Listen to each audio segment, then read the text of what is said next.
Hi, happy Monday. I look like I just crawled out of a dumpster. So I want to try something new on this channel where I talk about all of the different content and media that I consumed this month, along with some new things I got to experience. I think it'd just be a cool way to suggest new things for you guys to do or watch or play, and also just have this sort of archive of what I've been doing.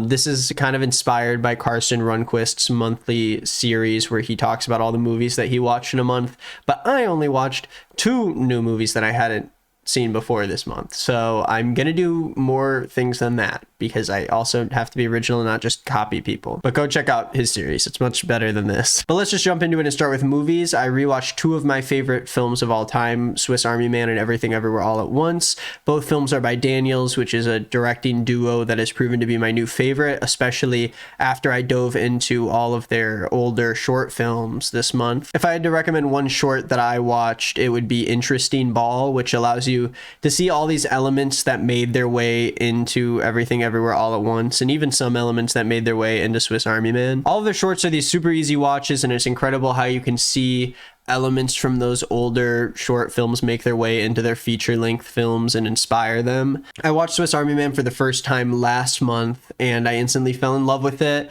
And then I kind of had this new love for it once I started getting into the soundtrack, which I will talk about later, but now it's my new favorite soundtrack for a movie ever. I highly recommend this movie. I can't stop recommending it to people. The soundtrack and the film together is just so unique, and it's such a joy to watch. You have to watch both movies if you haven't yet. You can buy or rent them and watch them at home now, so there's no excuse besides spending a few dollars to watch it. I also watched Bo Burnham's Inside outtakes, which I thought were great and continues to show the talent that Bo has that I think a huge group of people kind of undermined when Inside got really popular. I loved the songs from the outtakes, and I think that it was great that we got more of this special even a year after it came out. Now, one of the movies that I saw that I hadn't seen before was Lamb, an A24 film about a lamb. I thought the advertising for this kind of messed it up because people went into it expecting a horror, but I think if you go into it expecting like a slower folk tale that tells this touching story, you can get a lot out of it. Now, that's not to say that it doesn't have pacing problems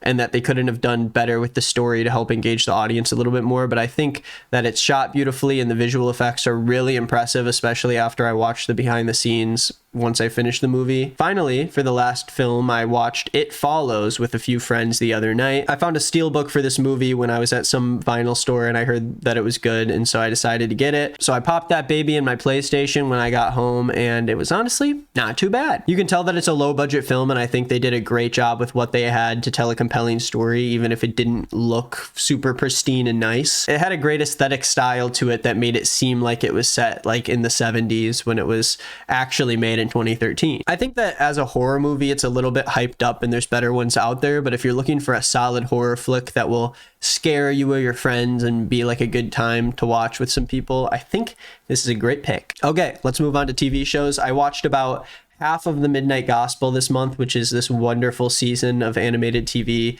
that I think anyone and everyone can enjoy. It's really surprising how unique and powerful it is, especially if you get to that season finale. Barry season 3 finished this month, which is my favorite show of all time, and that title was definitely cemented with season 3 and definitely the season finale of season 3. I don't think anyone is writing a better show than Barry right now, and I recommend it to everyone regardless of what you like. Every season's killer and it's worth getting invested in. The episodes are short, they're 30 minutes, and they're packed with so much that it's hard to not become obsessed with it. I'm also almost done with season 3 of Succession before I'll be completely caught up with the show. Succession has become my second favorite show of all time, and I never thought I'd say that about a drama series about a bunch of horrible, annoying billionaires who you're supposed to hate, but it's just so good, and the casting is just incredible. I don't think there's another show that got it so spot on, besides maybe Barry. The casting's perfect too. I do think it's like a huge step up for your classic businessy drama long form series, and I think even if you don't really like this genre, you should still try it out. It's still very fun, and it's a hilarious show. It's basically a comedy.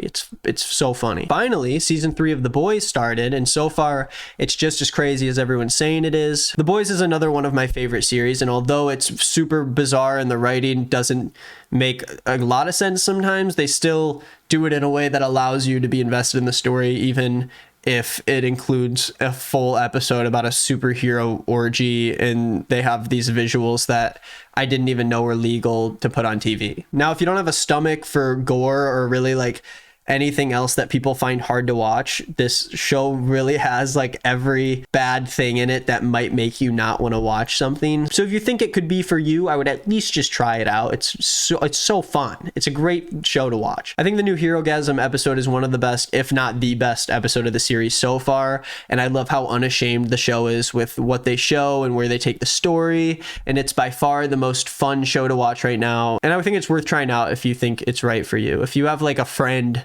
that's close to you, who you feel comfortable with, or like a family member, watch it with them. It's nice to bond over. Okay, let's talk about music. I've been trying to expand my music taste this month, which is something I'm not that good at because I don't think I listen to music as much as other people right now, especially because I work from home and I don't have like places that I'm going to. And I don't have a ton to say about the music that I listen to this month, so I'll try to speed run it. I already talked about the Swiss Army Man soundtrack, but it's a beautiful thing to get into once you see the movie already. I think you should watch the movie first and then just get super into the soundtrack and love it. I think the closing track on that soundtrack, A Better Way, is basically like the bow that you put on top of the massive present that is this soundtrack. Lizzie McCaplin's new album, 5 Seconds Flat, is a familiar yet emotional album that caught my ear with the song Erase Me featuring Jacob Collier, but has continued to call me back with songs like Ego Thing and What a Shame. Hive Mind introduced me to Jaleel, who's a fantastic artist with a great discography and a hilarious Genius interview. In this show,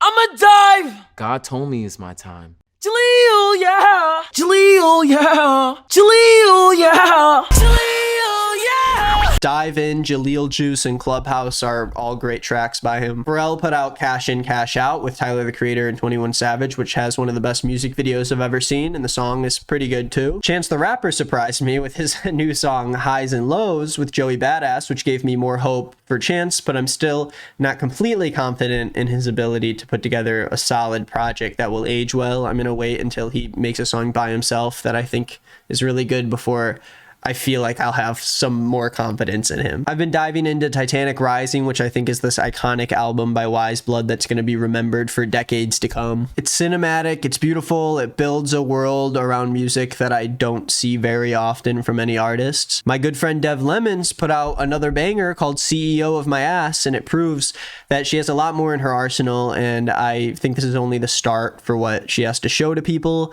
I think in the next few years, Dev is going to be a big name in music, and I think the songs she has cooking in the stew are incredible, and you guys are going to love it, and I just can tell that this is going to be a big thing. I'm cementing it right here. My good pal Jacob killed it with the music video for that song, and I think that the art that Dev and Jacob bring to the table, along with Jondren, who produced the song, is incredible, and their team is massively underrated, but I think people are going to find that out very soon, and she's already doing great, and people are listening to the songs and loving them as they should, but I do think that this is just a stepping stone for what is to come. Finally, Talk About Me by Dot Da Genius featuring Denzel Curry, JID, and Kid Cudi came out, and I think it's incredible. The beat is unique, and it meshes very well with the artists. I think every verse was killer, and Kid Cudi's voice especially was mixed to perfection, and it sounds so crisp and rich in the song. It's just so fun to listen to. JID and Denzel are my two favorite rappers right now, and I think that they continue to prove that they are worth watching out for. All right, video games. I've been in this weird spot with video games because I keep looking for something to get like my time super invested in, but I haven't found something like that in forever. I thought that was going to happen with Elden Ring, and I've been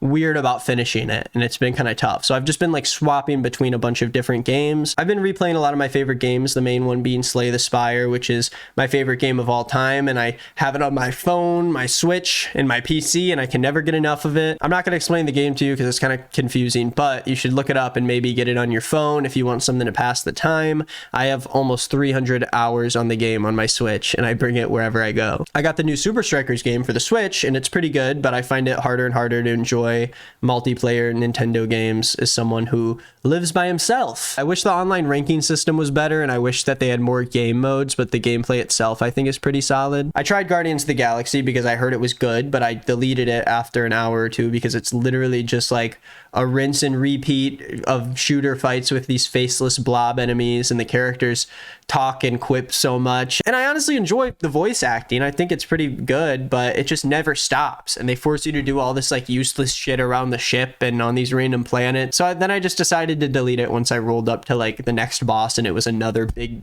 slime cube. I jumped into the Spider-Man PS5 remaster, which is awesome. I played the PS4 version years ago and played Miles Morales last year, but I just wanted a game to like turn my brain off to, and it's really great. I love it. I wish there weren't so many parts of the game where you had to play as MJ and Miles Morales just as like stinky little human beings without powers, but they do let you skip a lot of the cutscenes and they let you skip the puzzles, so that part's good at least. I like getting right into the Spidey gameplay. I don't care about all that other stuff. The story is good though. I do like the main story. I just don't need to watch it again. I'm playing the campaign for Titanfall 2 right now, which I've been waiting to play forever because people keep saying it's amazing. And yeah, it's pretty awesome. It's super inventive with its mechanics, and it brings new things to the table that I think are much needed in a genre that seems to be at its all-time low right now. I tried playing some other games like Metal Gear Solid 5 and Death Stranding, but I don't think I'm fully ready to dive into a game like that right now, so I'm kind of just putting it on hold. I do like Metal Gear Solid 5 more. I think that's I don't know if anyone would say otherwise, but it's pretty fun. I'm also continuously playing the New York Times daily crosswords, and I'm not sure if you count that as a video game, but I think it's pretty sweaty, so I'll count it. Finally, this month I wanted to talk about some new things I did to finish off the list. I went to Mexico and Detroit for the first time, which was very fun. I was a guest on the Hive Mind show in Detroit, and I loved doing that, and I got to meet a bunch of people, which was super cool. It made me want to do more live things. I don't know what I would do if it was a live thing, but maybe I'll just continually be guests on other people's live shows since I don't have a thing I could do, you know? I did go to Milwaukee for vacation, and I missed VidCon that happened a week ago, and so I just got to see continuous pictures of all my friends hanging out without me. But I will go next year, and I will make everyone go, and it'll be way more fun and cool. Anyways, that's it. This was my first time doing something like this, so I hope it wasn't too lame or boring. Let me know below if you think there's a better way I could do this, or if you like the format. I thought I'd let you know that I'm sort of going through it mentally right now, and I am probably going to take a little bit of a break from streaming and shooting videos, but I do have a backlog of videos that will be uploaded to the second channel the next couple weeks. So in a couple weeks I should be fine and we'll be back to normal, but for right now I'm just trying to feel better, and I hope you guys feel good about that and are cool with that. I don't know why you wouldn't be. If you're not, then I'm gonna beat you up. Anyways, that's it for me. If you finished the video, thanks for actually caring about things that I consumed this month. I don't know why I expect people to care, but I thought it'd be fun, at least for me. Just something new, you know? All right, that's it. Bye.